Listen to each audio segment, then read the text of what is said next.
It is doubtful whether a more fascinating and intriguing character than Paul Sykes has graced British boxing. And not simply because he comes to bid to take on the British heavyweight crown in only his 9th professional contest. That Sykes holds his head high in society in no small way due to the fact that he turned to the ring at a time when it seemed as if a life of prison servitude stretched before him. It was in 1973 that I first met the massive Sykes when granted parole from Wakefield Prison, where he learned to harness his power, that he boxed in the ABA Championships. In that year, in the Maple Leaf colours, he won the North West Counties title when beating Barry Peacock in 1 round, outscored Paul Tucker in the national quarter-finals, before unluckily losing a points decision to Garfield McEwen, who went on to become champion. Even at that time, Sykes was a highly intelligent man, with a great sense of humour, and who ever since has remembered and laughed over our early talks.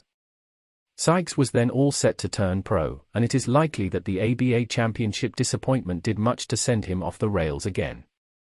At that time Sykes used to laugh over his age, but I don't think he will now mind admitting to 33 years during which he has suffered more than his fair share of physical and mental torture.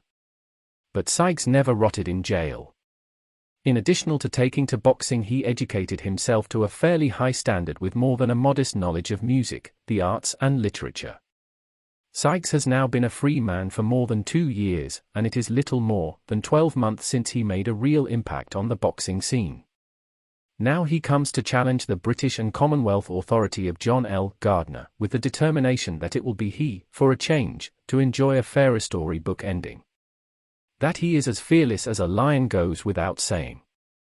When I once inquired whether he thought there might be some danger in a very limited experience, he growled, "Why should there be? I've had them coming at me with things far more fearsome than boxing gloves in there."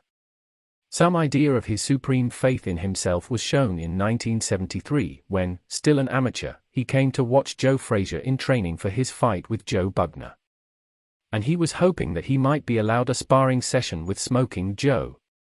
The late Yancey Durham, who was Frazier's mentor for a number of years, wasn't keen on the idea, but finally conceded, "Let the kid have a round." Sykes was delighted when he was granted this further session, and turning to his corner man with a deadpan seriousness asked, "Shall I knock him out this time?" I have laughed with both Sykes and promoter Harry Levine since then. But I fear that Harry would have a heart attack of the vapors had he known of Sykes' colossal nerve at the time. Proof, then, that Sykes will come to his big chance tonight without the slightest sign of nerves, convinced that he can, for all time, put the past behind him. Sykes, who will enjoy a solid support tonight, has 2 slight blemishes on his brief fight records, both against Neil Malpass, against who he was disqualified and later given a draw. But mostly it has been a swift course of destruction, with the poor American Dave Wilson being taken to hospital, where Sykes was the first to come to his bedside. The fact that Sykes has been in the States sparring with the former kingpin Leon Spinks points to a further determination to succeed in his familiar role as underdog.